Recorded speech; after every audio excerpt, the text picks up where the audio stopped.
de Dios, ahí lo que está escrito, un pasaje muy conocido, es más, un pasaje que lo cantamos esta mañana ahorita. San Lucas capítulo número 23, verso 44, vamos a ver qué nos dice la Biblia ahí y qué nos quiere decir el Señor en esta mañana, enseñarnos. Dice así la palabra de Dios, capítulo 23, verso 44, cuando era la hora sexta, está hablando de lo que cantamos esta mañana, mire. Descendió oscuridad sobre la tierra hasta la hora novena. El sol se oscureció y el velo del templo se rasgó por en medio. Y entonces Jesús, gritando a gran voz, dijo: Padre, Padre, en tus manos encomiendo mi espíritu. Y habiendo dicho esto, expiró. Entonces Jesús, gritando a gran voz, dijo: Padre, Padre, en tus manos encomiendo mi espíritu. Y habiendo dicho esto, expiró. Habiendo dicho esto, murió, dice otra versión. Aleluya. Oramos. Padre, te damos gracias en esta mañana por tu palabra. Gracias, Señor, por la oportunidad que nos das de estar aquí en este lugar, de este grupo de hijos tuyos que han decidido venir a alabarte, a glorificarte este domingo por la mañana, que han dejado la comodidad de sus hogares para venir aquí, Señor. Te suplicamos que tú traigas la enseñanza, que tú traigas el consejo que ha de edificarnos, que ha de levantarnos, que ha de exhortarnos, Señor, que ha de consolarnos. Padre, en el nombre de Cristo Jesús te suplicamos en esta hora que se haga presente el magisterio de tu Espíritu Santo, Señor, enseñando, pero también abriendo las mentes, los corazones, los oídos de aquellos que están, Señor, escuchando, para que el estar aquí sea de mucho provecho. Que tu palabra penetre, Señor, taladrando las mentes, los corazones, penetre las vidas, Padre mío, las almas, los espíritus, y que entre hasta lo más profundo del ser, y que desde ahí lleve fruto a 30, 60 y a 100 por uno. Gracias te damos en el nombre de Cristo Jesús. Atamos y ligamos todo pensamiento negativo, toda obra de las tinieblas, todo sentimiento negativo, lo echamos fuera. En el nombre de Cristo Jesús, en esta mañana, y proclamamos liberación. Amén y amén. Puede sentarse, mi querido hermano. Bien, es un hecho que la Biblia narra, que Jesús, el Cristo, vivió, pasó por la tierra, haciendo bienes y sanando muchos enfermos, libertando endemoniados y resucitando muertos. Eso lo deja bien claro la Biblia. Nosotros podemos encontrarlo en los evangelios, que Él vino a hacer eso a la tierra. Y de hecho nosotros, muchos de nosotros o algunos de nosotros somos testigos. Alguno de aquí posiblemente fue no solo salvado, pero fue sanado por el poder del Señor, porque Dios vino no solo a salvar, pero vino también a salvar, a sanar y a libertar. De hecho, la Biblia narra que Él pasó por la tierra predicando el mensaje de salvación. Cuenta la historia bíblica que en una oportunidad Él estaba predicando, y haber sido un buen predicador, hermano. Jesús era un buen orador, sabía hablar en público. Porque fíjese que en una oportunidad, y era potente, en una oportunidad dice que se habían juntado más de 5,000 personas. La Biblia dice que eran 5,000 hombres, sin contar las mujeres y los niños. En total han de haber sido como 15,000 personas mínimo.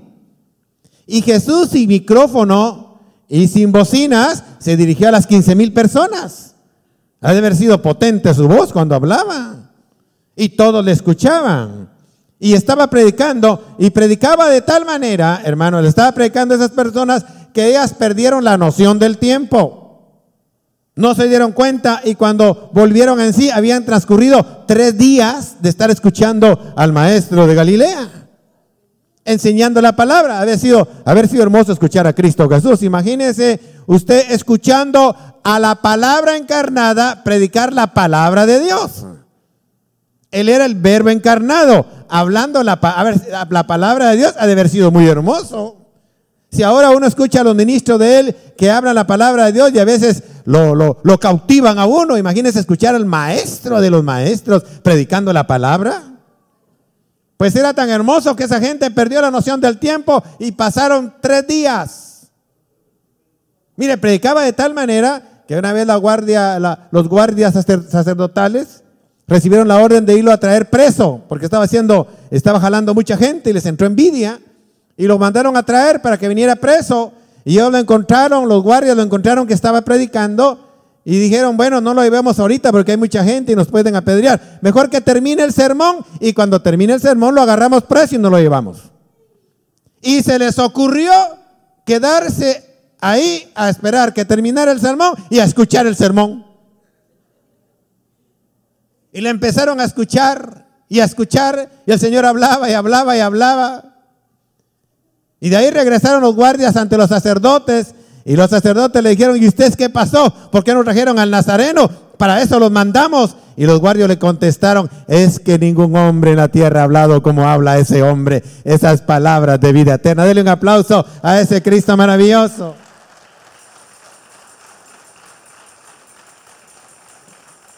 Ha de haber sido hermoso escucharlo predicar, hablar la palabra de Dios. Si ahora cuando hablamos de las palabras que Él habló, todavía nos cautivan. De hecho, estamos aquí porque nos cautivan esas palabras. Y anduvo haciendo bienes. Dice que en esa oportunidad, déjeme contarle, en esa oportunidad la gente perdió la noción del tiempo. De seguro que la gente iba a no a quedarse mucho tiempo. La gente había dicho, vamos a escuchar al maestro que anda predicando y nos regresamos. Pero los cautivó la palabra. Como ellos pensaban ir y regresar, no llevaron ni colchas ni alimento. Y cuando empezaron a escucharlo, los cautivó y perdieron la noción del tiempo. Pasaron 3 días y no tenían que comer. Y los discípulos se dieron cuenta. Y dijeron, no, ya tienen 3 días de no comer estas gentes. Seguro que Pedro o Judas fue el que se dio cuenta porque les dio hambre a ellos primero. Le dijeron, Señor, no tienen que comer, mándalos a que vayan a comprarte que comer porque no tienen que comer. Se van a desmayar aquí. Y el Señor les dijo, bueno, no tienen que ir a comprar qué comer. Ah, bueno, ¿y cuál será el plan de Él? Denle de comer ustedes. Y se fueron de espalda los discípulos. Nosotros de comer a 15,000 gentes no tenemos ni dinero para comprar pan para 15,000. Y aunque lo tuviéramos, no hay una panadería que nos haga 15,000 panes en 2 horas. Y el Señor le dijo, bien, denle de comer a ustedes. Y va asustados ustedes, dijeron, pobre el maestro. Ya también él no ha comido estos 3 días, ya le está afectando el ayuno.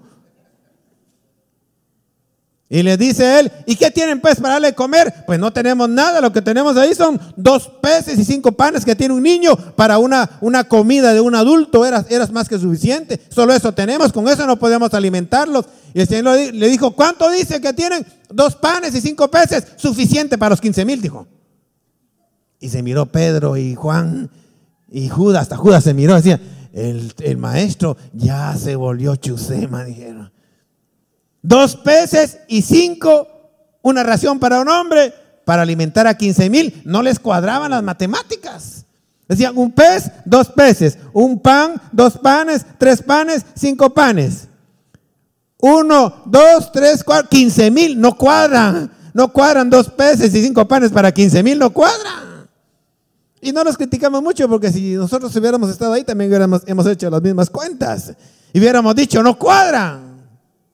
Pero el Señor dijo suficiente, porque cuando uno empieza a trabajar con Dios debe abandonar el sistema tradicional racional que uno usa, porque cuando uno trabaja con Dios, Dios no depende de la razón, no depende de los recursos humanos. Cuando Dios trabaja empieza a depender de su poder, empieza a depender de su gracia, empieza a depender del solo.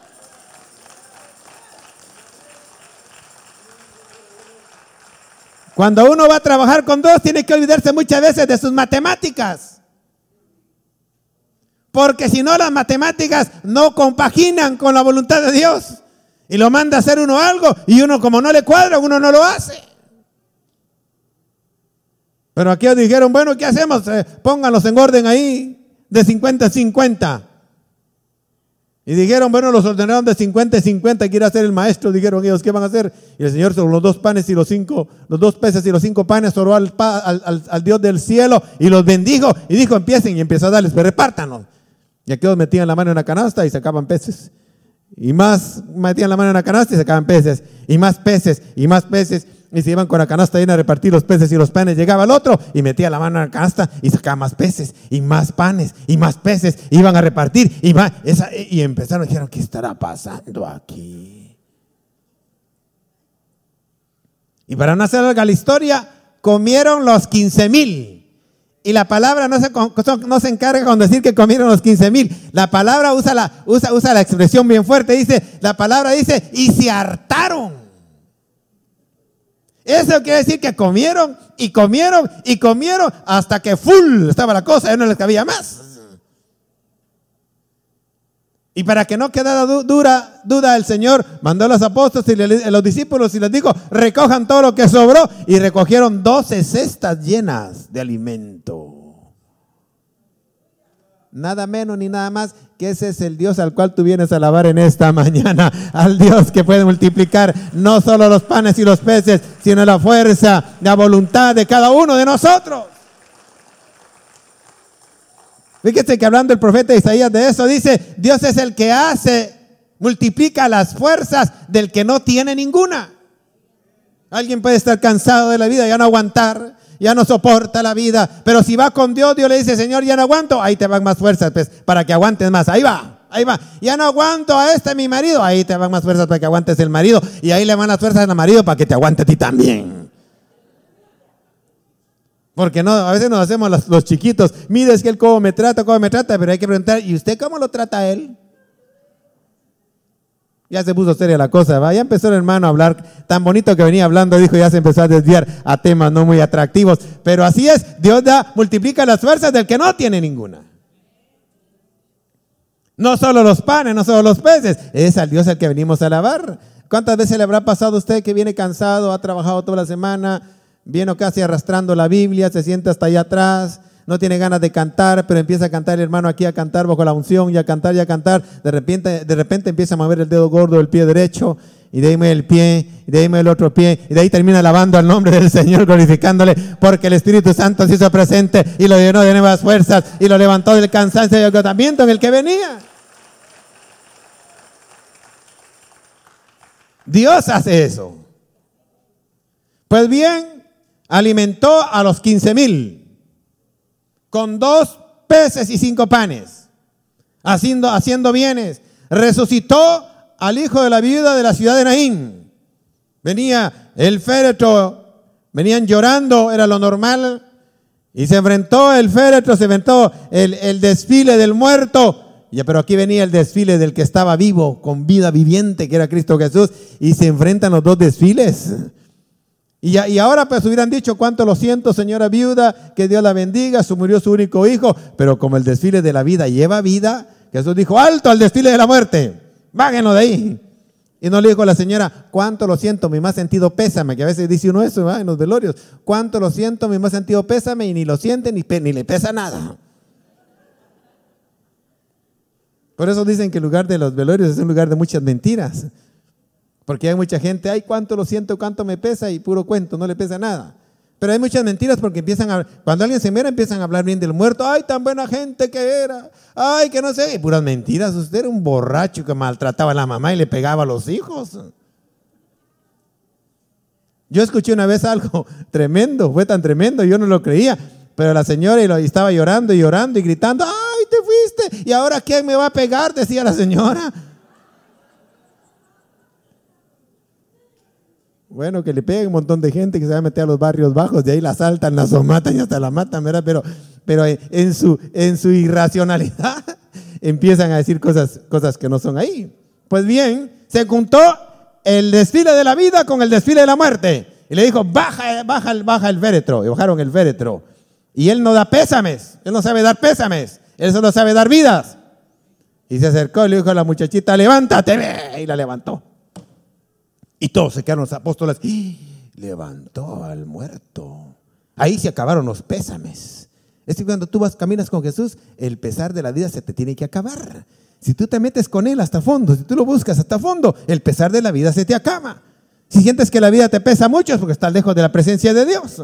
Si sientes que ya no aguantas a la familia, ni te aguantas tú, ni aguantas al jefe, ni aguantas a los demás, es porque estás lejos de la presencia del Señor. Cuando tú te metes con Dios, Dios te da vida y vida en abundancia para que andes alegre. Dice que de vuestro vientre correrán ríos de agua viva. El que se mete con Dios anda con vida abundante.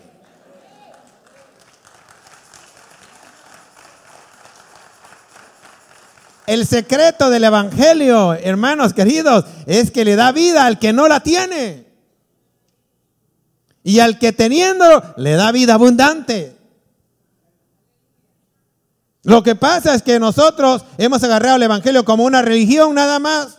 Y ese es el peor error que podemos hacer. Ese es el peor engaño del diablo. Hacernos creer que el evangelio es una religión. Vamos en la mañana, oramos, cantamos, nos predican, oramos y nos vamos. Ya, tranquilo, ya pagué. Ya fui en la mañana ya. Así que Dios tiene que bendecirme toda la semana porque ya le pagué mi cuota. Puro cuento, usted no paga aquí nada. Aquel que pagó en la cruz del Calvario por su vida se llama Jesucristo. Él que fue aquel que pagó el precio. Él fue el que pagó el valor de la vida que ahora nosotros tenemos.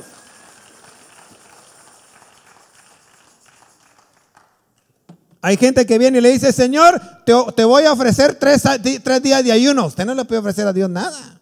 Dios no gana nada con eso. Y no que digo que el ayuno sea malo, hay que ayunar. Por cierto. Pero Dios no gana nada con eso. El beneficiado de ayunar es usted. Porque se limpia a usted. Lo limpian a usted. Le alejan los demonios de ahí cerca de su vida. Le quitan los malos hábitos. Usted es el beneficiado. Dios no se gana nada con eso. Pues bien, el peor error es agarrar este cristianismo como una religión. Y cuando lo agarra como una religión, se arruinó el cristianismo, ya no tiene efecto sobre uno. Pero si lo agarra como una forma de vida, digo, yo voy a vivirlo, yo voy a tratar de caminar en los caminos del Señor, voy a pedir ayuda al cielo para hacerlo, y usted empieza a caminar en los caminos del Señor, Dios empieza a bendecirlo. Yo a veces les digo a los que sienten que la vida está muy aburrida ya, lo que les falta es unos buenos tragos del vino celestial. Usted mira a los de aquí de la tierra que están aburridos. Yo vi algunos de ellos, algunas veces tuve que asistir por compromiso cuando estaba trabajando en una institución ahí. Me decían, venite al convivio navideño, tenés que venir, yo no puedo, todos tienen que ir, porque aunque sea un tiempo, bueno, decía, voy a ir un rato, voy a subir una hora. De ahí me escapo, decía yo. Y fíjese que me llamaba la atención porque llegaban los compañeros y no habían tomado, solo estaban las botellas de licor ahí, porque por eso no me gustaba ir, porque ahí estaban las botellas de licor. Ponían las botellas de licor y yo los miraba que empezaban a bromear y a reír si no habían tomado nada usted. Y ya estaban alegres, contentos, hasta empujando de unos a otros y le faltaban el respeto al jefe y no habían tomado nada. Y de ahí cuando se los tomaban, imagínense.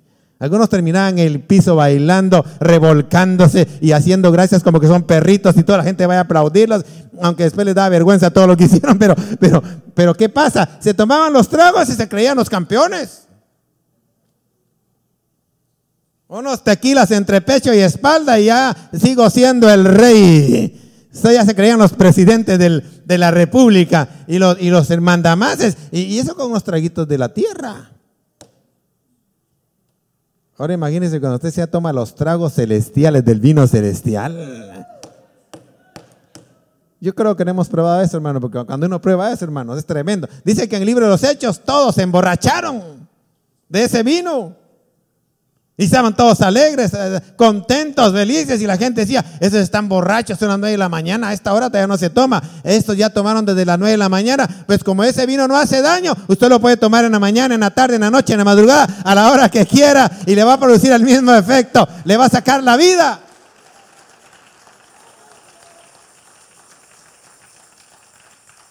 Deberíamos de probar de vez en cuando eso, hermanos.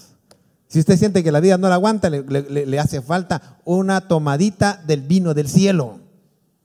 Enciérrese en su cuarto y dígale, Señor, te voy a cantar, te voy a alabar. El hermano habló que hay vino celestial, yo lo quiero, Señor, dámelo, y va a ver lo que va a pasar usted. Va a terminar usted en el piso, ja, ja, ja, ja, ja. Pues no te quiero, ja, ja, ja, ja, que no me quiere. Pues me caes mal, ja, ja, ja, ja, ja, que le caigo mal. Sí. Ya cuando está lleno del vino celestial, a usted no le importa si lo quieren o no lo quieren, si lo abrazan o no lo abrazan. Usted es el que va abrazando a todo el mundo ahí. Mucho gusto, Dios lo bendiga, Dios lo prospere, que Dios vaya con usted. Y la gente, ay, qué rara está, ¿qué importa? Usted va contenta, porque va embriagada del cielo, va caminando por esta vida. Si el tequila de la tierra, mire los efectos que produce en la gente. Imagínense el vino del cielo. Debemos embriagarnos de ese vino, no importa qué edad tengas. Si eres joven, muy inquieto y todo eso, embriágate de ese vino, vas a ver cómo te va a dejar nuevo, te va a dejar enterito, va a salir, sales contento. Cuando uno se embriaga de ese vino, sale contento usted y sale contenta. Hasta el poste le dice, buenos días, señor poste, mucho gusto de saludarlo. Gracias a Dios que mantiene los cables ahí arriba, si no me caerían encima y me electrocutarían. Muchas gracias. Oye, y seguiría caminando con el del taxi. Muy buenos días, señor del taxi, mucho gusto, señor del taxi. Diría, qué rara esta señora. Sí. A usted le viene, ¿qué piensen de usted?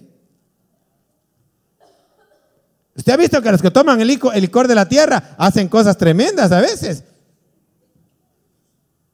Después el otro día dice, ¿qué hice? Hiciste tal cosa. Ay, no puede ser que haya hecho eso. Bien. Y te echaste aquel chiste, pero que es terrible. Y delante de tu señora, ay, no puede ser, no lo creo. Bien lo hiciste. Ni se acuerda qué hizo por la locura en la que andaba de tanto licor.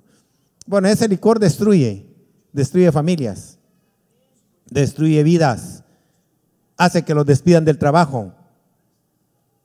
Por allá en la casa había un señor que le gustaba llegar bien tomado como a las 2, 3 de la mañana, los fines de semana, se iba a gastar todo el salario ahí, pasaba trabajando dura la semana y al fin de semana, el sábado en la noche llegaba a las 2, 3 de la mañana, pero y como llegaba algo raro, llegaba, ábrame, y la señora no quería abrirle, por algo no quería abrirle a la señora y agarraba la puerta, ¡va!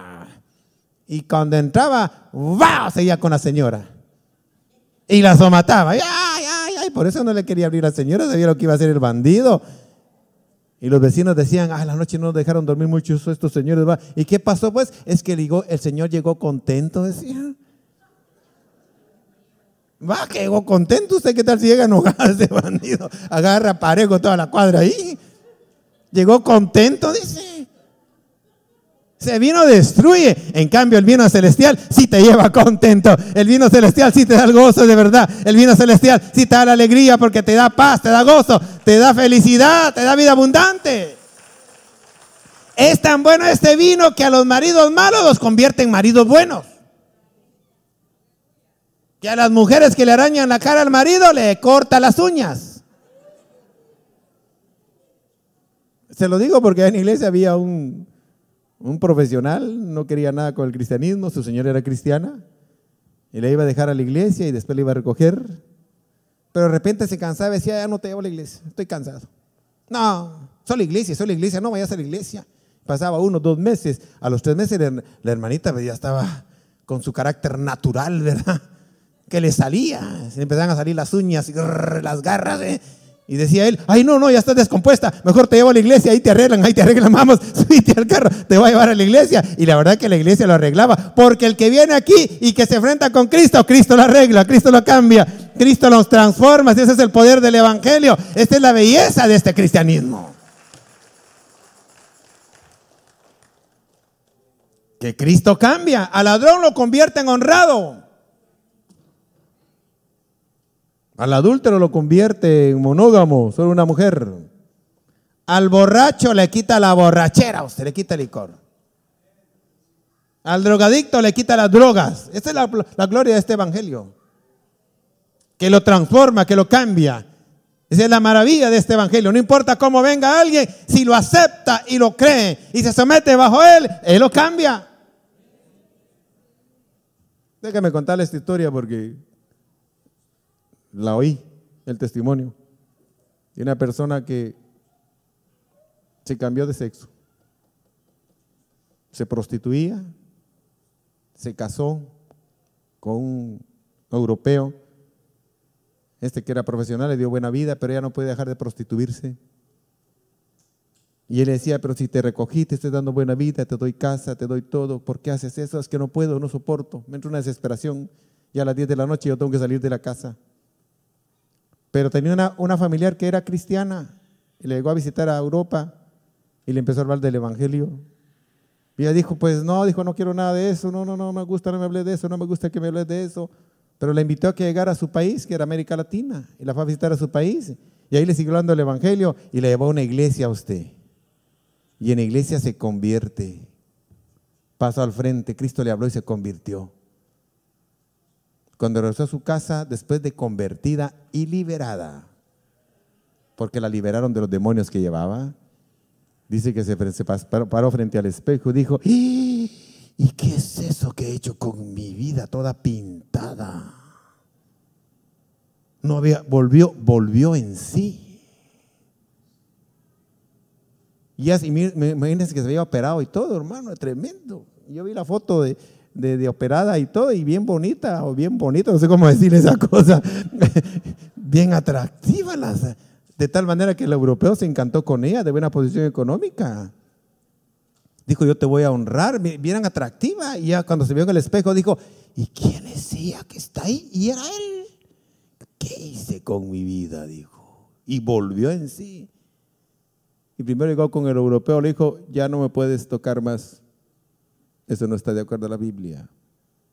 Y se regresó a América Latina con los recursos que tenía. Se volvió a operar para echar el regresón de todo lo que había hecho.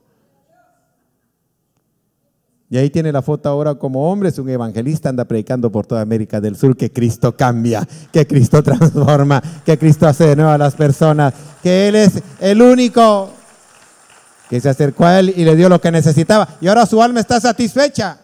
Y ahí anda predicando que Cristo cambia y mire si no cambia. Ahí dice, así era yo y ahora soy así. Dios me cambió, mire qué testimonio. Por eso cuando venga a alabar a ese Cristo, alábelo con todo el corazón. Aunque venga desganado, dígale, alma, alaba al Señor, ofrecerle sacrificio de alabanza. Es que no tengo ganas, si no es que tengas ganas, Él se merece la alabanza porque Él es Dios, porque Él es soberano, porque Él es grande. Alábalo, alábalo, alábalo y sáquele la alabanza a esa alma para que se la dé al Dios de la gloria.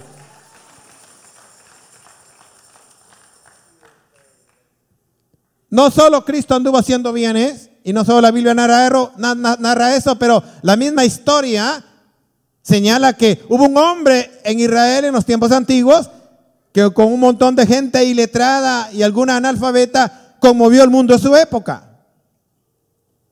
De tal manera que fue tal la conmoción que causó en la sociedad que partió la historia en dos. Eso lo marca la historia, los libros de historia.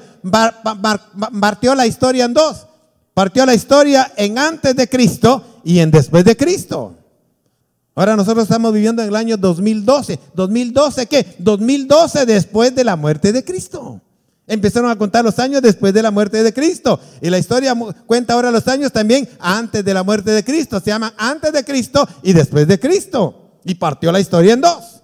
Pero no obstante que estaba haciendo muchos bienes, sanando enfermos, levantando paralíticos, dando vista a los ciegos, abriendo los oídos de los sordos, que los mudos hablaran. Sin embargo, la historia y la misma Biblia cuenta que la sociedad lo crucificó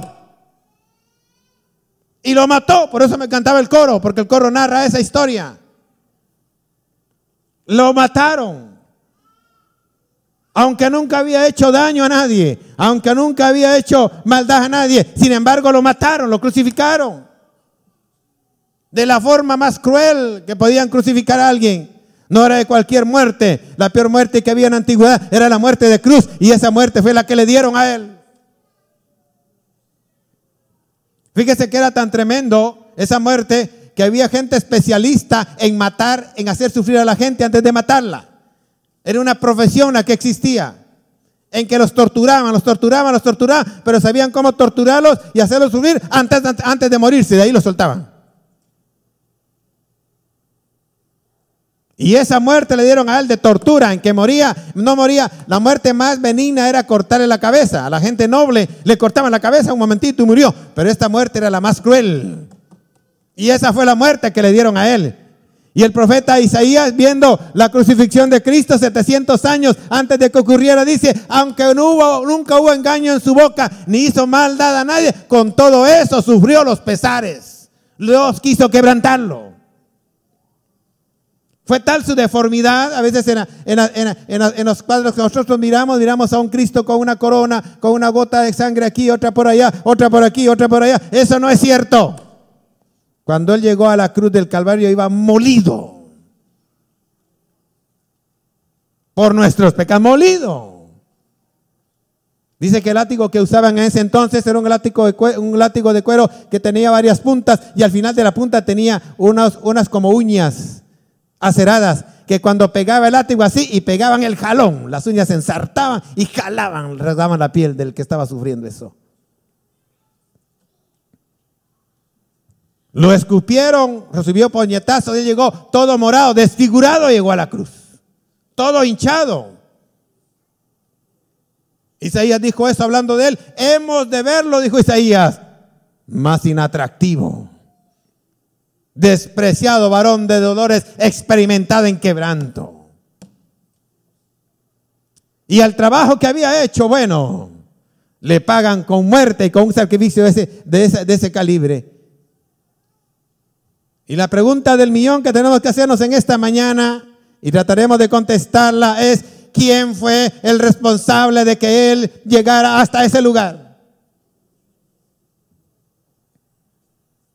Y voy a entrar de lleno a eso porque es el nudo que tenemos que desenredar esta mañana. ¿Quién fue el responsable? Sí, él sufrió todo eso.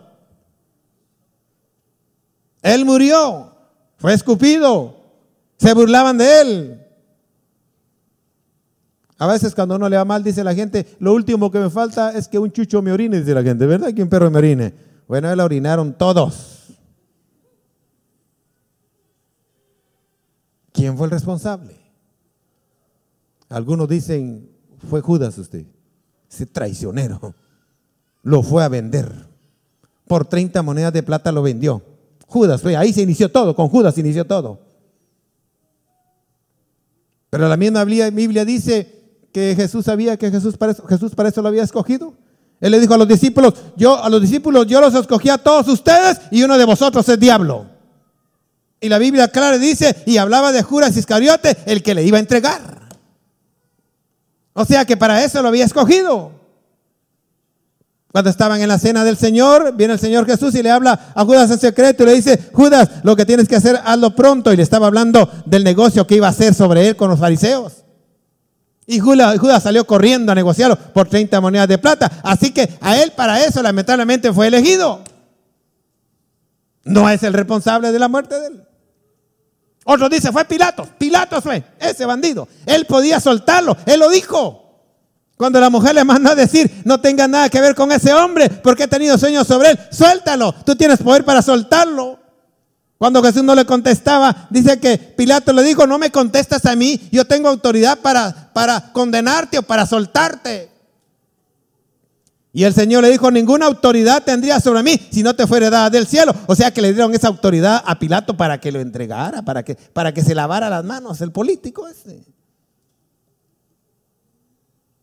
Dirá alguien más: no, hermano, no, fueron los judíos. Porque vino Pilatos y les presentó a Barrabás y a Jesús y ellos tenían que elegir a quién soltaban. Fueron los judíos los que lo entregaron. Porque si ellos lo hubieran elegido, no lo hubieran matado. Pero los judíos eligieron por insinuación de los fariseos y de los rabinos. Y pidieron a Barrabás, al ladrón de Barrabás, y dijeron: ¿y qué hacemos con Jesús? Dijo Pilato: crucifícale. Pero el profeta Isaías, hablando en el libro de los Hechos, el apóstol Pedro dice que estaba destinado de Dios que él sufriría todos esos dolores. Alguien dirá: no, hermano, no fueron los judíos. ¿Sabe quién lo azotaron? Los romanos, los soldados romanos fueron. Ellos fueron, lo latigaron, luego le pusieron la corona de espinas, ellos vinieron y fueron los que le metieron la lanza en el costado. Ellos fueron. Y alguien por ahí más románticamente va a decir lo que nosotros hubiéramos dicho: no, hermano, nosotros somos los responsables de la muerte de él. Pero tampoco es cierto. Él no estaba obligado a morir por nosotros. Es más, nadie de nosotros le pidió que muriera por nosotros. Es más, muchos de nosotros ni sabíamos que había muerto por nosotros. Andábamos tan perdidos y tan ciegos que ni estábamos enterados de que estábamos perdidos. Y la verdad, ¿quiere que le diga la verdad? La verdad es que nadie le quitó la vida. Él la entregó. La Biblia dice, a mí nadie me quita la vida, dijo él. Yo la pongo para volverla a tomar, así que nadie me la quita. Ni fueron los soldados romanos tampoco. Solo déjeme recordarle esto. Cuando lo fueron a traer a Getsemaní, los soldados, la guardia romana o los guardias sacerdotales que estaban ahí, lo fueron a traer. Dice que sacó Pedro su espadita, iba a empezar a defenderlo. Y le dijo al Señor: no, Pedro, no, guarda tu espada, Pedro. No es así. ¿No crees, Pedro, que yo podría pedir más de 12 legiones de ángeles a mi Padre y vendían instantáneamente. Cuenta la Biblia en el libro de Segunda Reyes, creo, capítulo 19, por ahí está, que estaba el profeta, estaba el rey Ezequías, rey de Judá, y dice que Sennacherib, el rey de Asiria, lo mandó a amenazar y le dijo a Ezequías: ríndete, porque si no te vamos a acabar. Mira todos los dioses que han habido, los pueblos que he conquistado, ninguno de sus dioses lo ha librado. ¿Quién te dice a ti que tu Dios te va a librar? Y le mandó cartas amenazantes.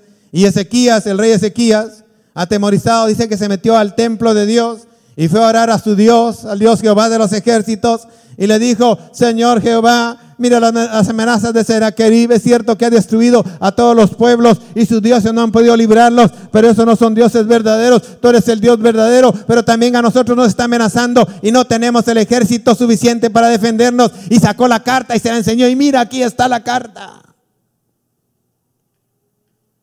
Y después de haber llorado delante de Dios, salió del templo y dice que Dios fue con el profeta Isaías y le dijo: Isaías, ve a Ezequías y dile que no tenga ningún temor, que Sennacherib no podrá invadirlo, que yo lo voy a destruir. Y dice la Biblia que esa noche Dios mandó un ángel y mató 185,000 soldados del ejército sirio. Un ángel. ¿Qué tal si Cristo pide más de 12 legiones de ángeles? Hubiera acabado con todo el imperio romano y con todos los imperios de todo el mundo. Denle un aplauso al Dios de la gloria, por favor, en esta mañana.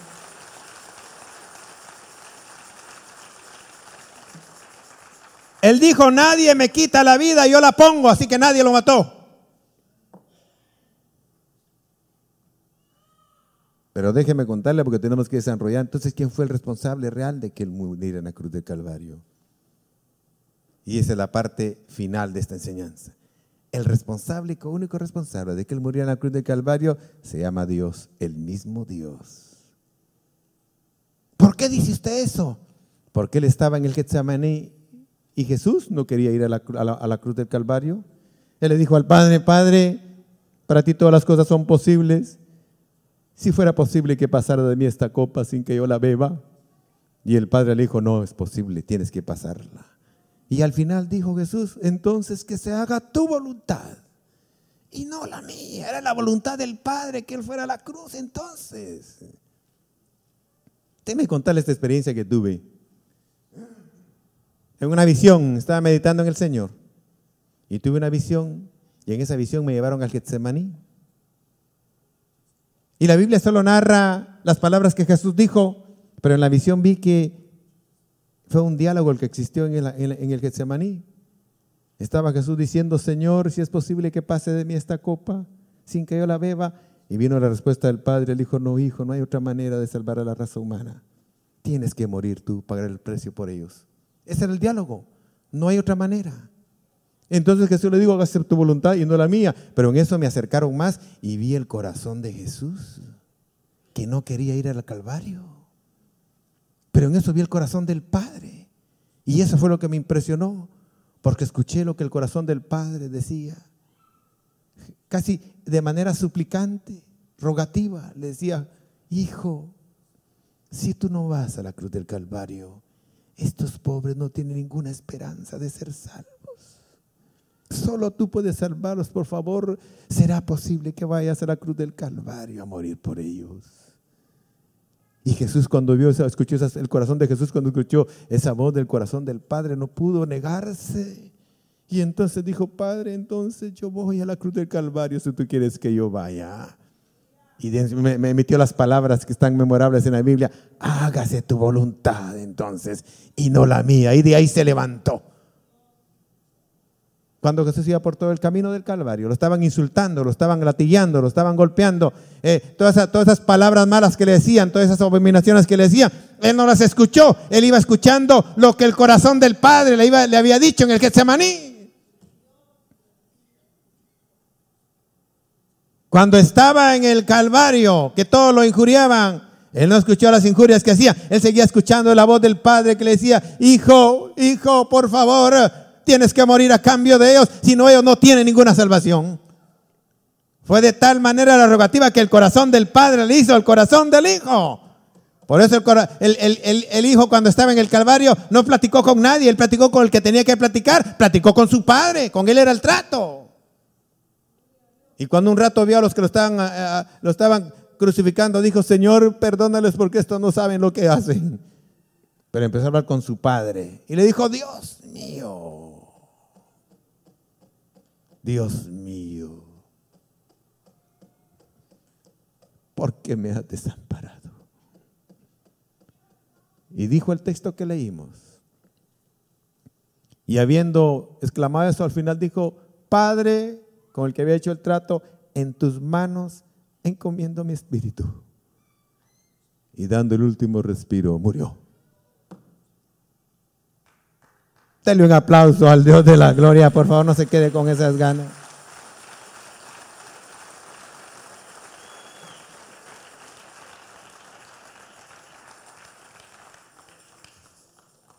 Y cuando él expiró, cuando él le dijo al Señor: yo voy, yo vi al Padre, hermano, lo vi. Que el Padre estaba, no digo angustiado, porque no vamos a poner que sea angustia, pero cuando él dijo: Padre, yo voy, el Padre hizo esto y descansó. Y dijo: ahora la raza humana tiene esperanza. A todos aquellos que en el pasado les había ofrecido que enviaría un cordero que se iba a sacrificar para perdonarlos, tienen esperanza de salvación. A todos los que están viviendo en el presente pueden clamar salvación y se los van a dar. Y a todos los del futuro que pidan salvación podrán recibirla. Por eso cuando tú te entregas a Cristo Jesús, cuando tú levantaste tus manos, dije: Señor, perdóname, el Dios de la gloria, hermanos, olvídese tremendo, te da el perdón inmediatamente, porque el Calvario sacrificó lo que tenía que sacrificar, sacrificó al Hijo de Dios. Y la justicia divina se dio por satisfecha. Yo tengo que decirle a usted algo, hermano. Nosotros fuimos sobrepagados. Usted ni yo no valíamos nada y pagaron muchísimo más alto el precio de lo que valíamos. Y la justicia divina se da por satisfecha.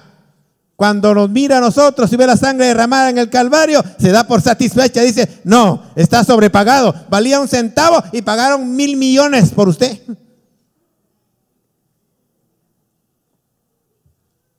Por eso es que el Padre no acepta a nadie más.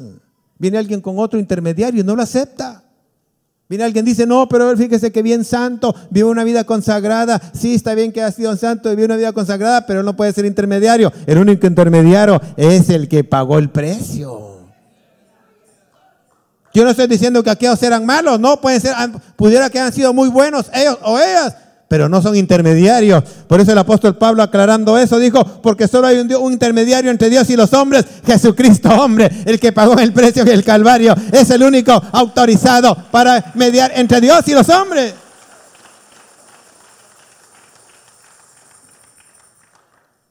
Por eso, después de haber hecho el sacrificio Cristo, que satisfizo el corazón del Padre, a la rogativa del Padre, Él lo satisfizo. Cuando satisfice ese deseo, Dios está contento. Y cuando alguien le llega aparte de Cristo, Dios no lo escucha. Dios no lo escucha. Déjame explicarles otra parte que me enseñaron. Fíjese que para ser un intermediario entre Dios y los hombres, la persona que tenía que ser intermediaria tenía que ser Dios. Y tenía que ser hombre. Y alguna vez le pregunté al Señor: ¿y por qué, Señor, ese requisito? Y fíjese que me llamó la atención, porque cuando alguien llega adelante, hay cosas que Dios el Padre no conoce. Tal vez no la conoce experiencialmente. Le voy a explicar de qué manera me lo explicaron. Por ejemplo, Dios el Padre es todopoderoso. ¿Cuántos saben que es todopoderoso? Denle un aplauso al todopoderoso.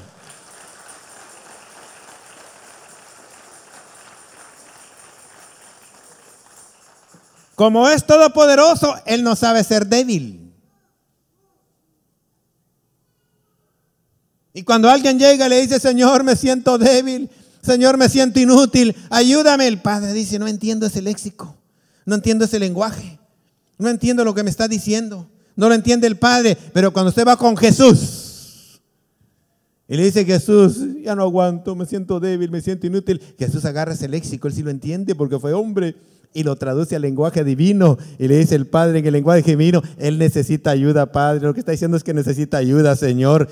Tú no sabes lo que es ser débil, pero yo sí sufrí en las debilidades. Y le empieza a traducir en el idioma divino al Padre lo que es debilidad. Y el Padre dice, ok, ayuden los ángeles, ayuden a ese que está clamando ahí abajo. Échenle una mano porque necesita ayuda. Por eso necesitamos un intermediario que fuera Dios y que fuera hombre, y Jesucristo reúne el requisito que es todo Dios y es todo hombre. Dale un aplauso al Dios de la gloria.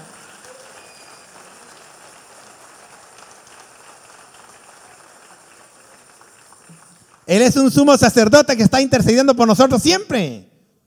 Por eso hay que llegar en el nombre de Jesús, no puede llegar en el nombre de nadie más. Primero, porque el Dios no lo autorizó y a nadie más le pidió y le suplicara que muriera por nosotros. Y segundo, porque no puede hablar el lenguaje divino, habla el lenguaje humano. El que habla el lenguaje divino es Jesús. Por eso todo lo que pidamos al Padre en el nombre de Cristo, el cielo lo escucha. No, dice alguien, yo no voy a través, voy directamente. Pues no lo recibe. Primero, ni le entienden. Y segundo, está fuera de orden. Por eso debemos sentirnos satisfechos de que nos fueron dado un sumo sacerdote, un buen intermediario, a Cristo Jesús nuestro Señor, a quien damos toda gloria y toda honra en esta mañana. Exaltamos su nombre porque Él se merece. Hizo el sacrificio. Hizo el sacrificio Cristo e hizo el sacrificio el Padre, porque entregó a su Hijo.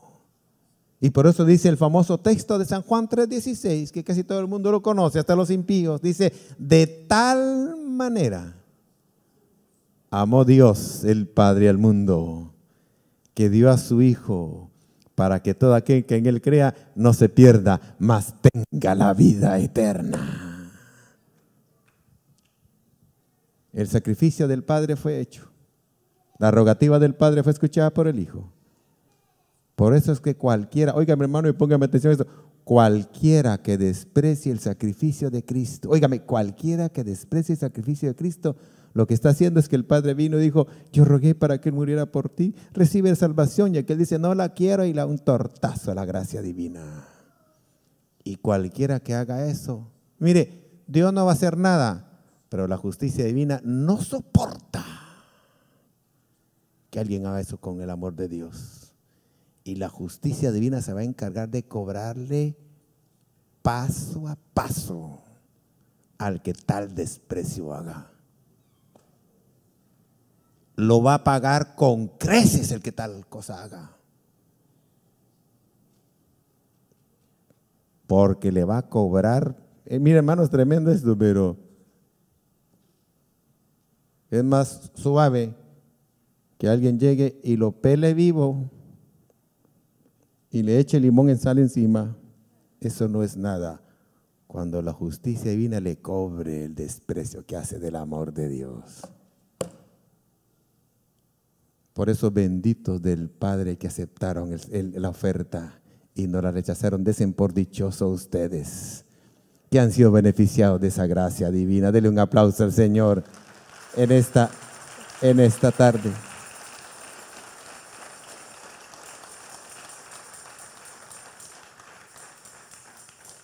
Solo déjeme decirle esto y póngase de pie. Yo ya estoy terminando ya. Póngase de pie. No crea que no acepta el regalo de Dios y como si nada. No se la crea. Lo están engañando. Se lo van a cobrar terriblemente. No se crea que pueden despreciar a Dios y quedarse como si nada. No, se lo van a cobrar. Si la gente supiera, si los ángeles supiera esta verdad, este auditorio no estaría vacío esta mañana. Estaría atascado y gente haciendo cola para entrar. Pero el diablo los tiene bien engañados. Bien engañados. Mire hermano, hay hermanos y hermanas de Dios que los ha llevado el Señor al cielo y los ha llevado al infierno. Es terrible el infierno. Los que vienen de allá vienen asustados. Una de ellas que fue y vino, pasó 30 días que no podía dormir, porque cada vez que cerraba los ojos miraba las imágenes del infierno. Y eso que no se había quedado ahí. Dice que lo peor que puede existir en el infierno es el conocimiento certero de que nunca jamás saldrán de ahí, no importa lo que hagan. Y entonces entendí que aquí en la tierra uno está sufriendo y a veces uno tiene la esperanza que va a terminar, y esa esperanza a veces le da ánimo a la gente, dice algún día va a terminar esto, algún día va a terminar esto. Pero en el infierno están convencidísimos los que están ahí que nunca jamás saldrán de ahí, y el tormento es terrible. ¿Sabe usted que todos los que están en el infierno se han arrepentido? Todos se han arrepentido y todos creen en Cristo, solo que ya muy tarde. La hermanita esta que fue, dice que le decían los que estaban ahí, déjeme contarle esta parte, de una artista muy famosa, música Tex-Mex creo que era, ahí la fue a encontrar y le decía, por favor dígale a los de allá de la tierra que no escuchen mi música, porque entre más se pierdan por escuchar mi música, más me atormentan aquí abajo. También encontró un morenito muy famoso que bailaba para atrás, y lo que sorprendió es que los demonios de abajo bailaban para atrás. La pregunta que se hace uno es, ¿quién le enseñó a ese a bailar para atrás? Y miles bailando para atrás, hasta los cristianos jóvenes. Tormento terrible. Y óigame esto, y los demonios la atormentan a la gente, pero no es todo. Solo déjeme decir esta otra parte, porque ya es de ciencias, lo dije a unos hermanos el viernes, déjeme contárselo a usted también. Los científicos que estaban tratando de investigar en la Tierra, las eras geológicas de la Tierra, dice que los rusos abrieron un hoyo, un agujero de 14,000 pies. Era el agujero más profundo que estaba abierto. Pero los alemanes, que eran más listos, abrieron un agujero de 22,000 pies de profundidad. Y para hacer un examen sonográfico metieron micrófonos, y la sorpresa de los científicos fue que empezaron a escuchar en esos micrófonos miles y miles de lamentos que gritaban, por favor, sáquenme de aquí. Los científicos, eso está en el internet, eso ya es ciencia. Sáquenme de aquí, tengan piedad de mí. Dice que los demonios se ríen, ja, ja, ja, de vos nadie tiene piedad, y luego meten otra vez. Día y noche. Dice que le decían a esta hermana, a los que pasaban por ahí, los que estaban condenados, le decían que por favor, señora, dígale a mis amigas, a mis familiares, que no vengan a parar a este lugar. Se convirtieron en predicadores igual que el rico, ¿eh?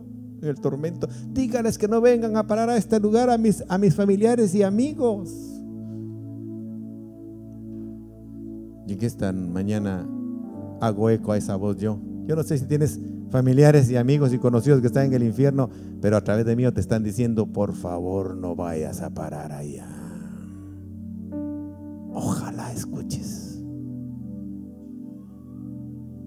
porque si no, tu desoír estas palabras se pagarán muy caro. A la hora que les estoy hablando ya a ustedes aquí, abajo de nuestros pies, hay miles y millones de gente gritando misericordia, que ya no les es alcanzada a ellos. Ojalá los que estemos sobre la tierra alcancemos esa misericordia, porque el sacrificio fue pagado. Ese sufrimiento fue grande de Dios el Padre y Dios el Hijo, pero no fue por gusto, fue para que todos aquellos que están en esta tierra dijeran, Señor, perdóname, y el sacrificio los agarra. La mejor honra que podemos hacer a ese sacrificio no es solo aceptar a Cristo, que hay que aceptarlo, pero la mejor honra que podemos hacer es consagrarnos a ese Dios. Y entonces cada vez que nos consagremos nos estaremos alejando del infierno y del lago de fuego. Y solo déjenme decir esta otra parte. El diablo y sus demonios están en el infierno ahorita atormentando a la gente. Ellos no están sufriendo. El diablo no le tiene miedo al infierno, porque el infierno no fue hecho para él. Él está feliz ahí atormentando gente.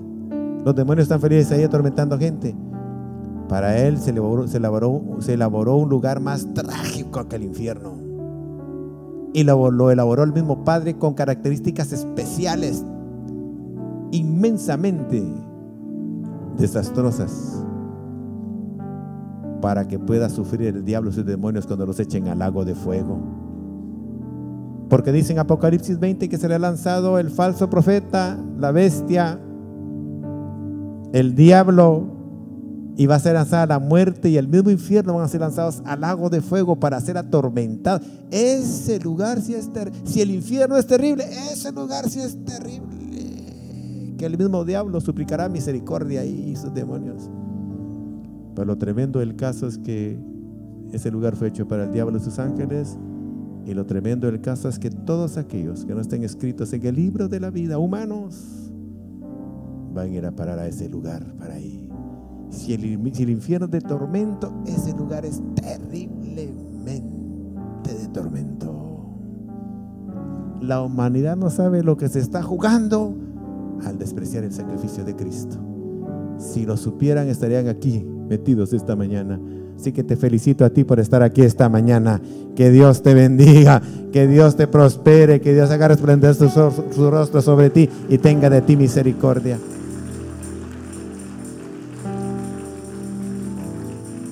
Tengo que hacer una invitación en este auditorio. Si hubiese alguien que nunca ha aceptado a Cristo como Salvador y esta mañana quisiera hacerlo, este es el momento para hacerlo.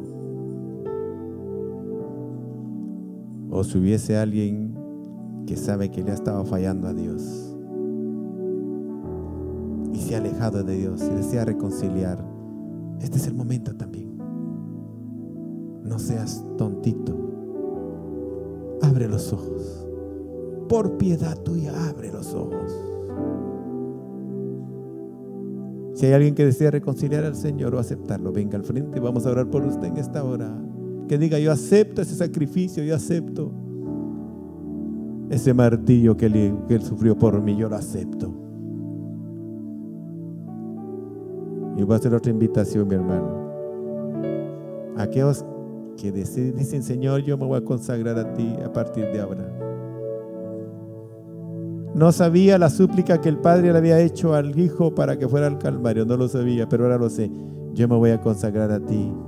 Voy a abandonar la vida del mundo. Levante su mano ahí donde está. Vamos a orar por usted en esta hora. Aleluya. Aleluya. Aleluya. La mejor honra que podemos hacer nosotros, la mejor honra que podemos hacer a ese sacrificio es consagrarnos. Venga al frente. Si quiere pasar al frente, salga de su lugar y venga al frente. La mejor honra que podemos hacer a ellos, decirle: Padre, yo puedo honrar, yo quiero honrar ese sacrificio. La mejor honra que podemos hacer es decirle: aquí estoy, yo voy a consagrarme a partir de hoy. Quiero ser fiel, Señor, quiero ser fiel a tu palabra, quiero ser fiel a tus promesas, quiero ser fiel a ti, Señor. Quiero abandonar el mundo, quiero honrarte, Señor.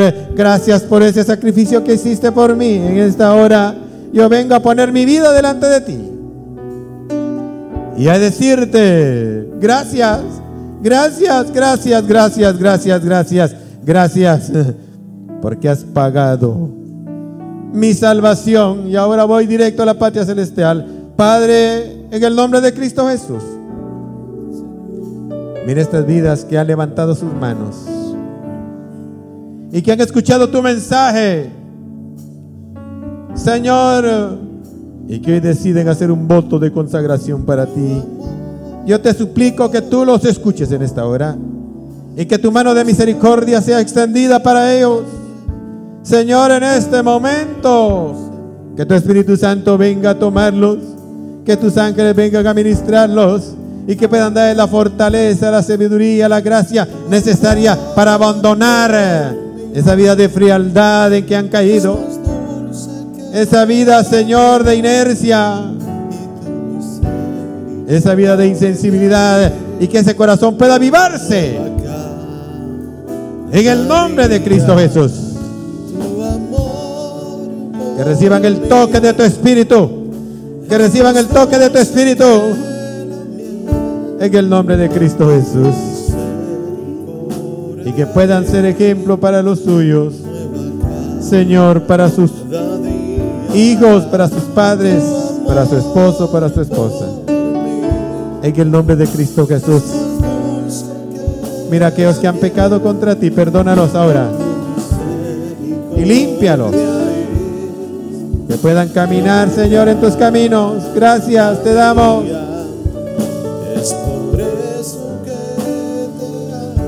Gracias, Padre. En esta hora te lo agradecemos. Gracias por el sacrificio del Calvario. Gracias porque no te bajaste de esa cruz. Gracias porque el Cristo de la gloria se quedó clavado hasta derramar la última gota de sangre. Y ahora nosotros tenemos entrada amplia, Señor, a tu gracia divina. Gracias te damos en esta mañana. En el nombre de Cristo Jesús. En el nombre de Cristo Jesús. Te damos las gracias, Señor.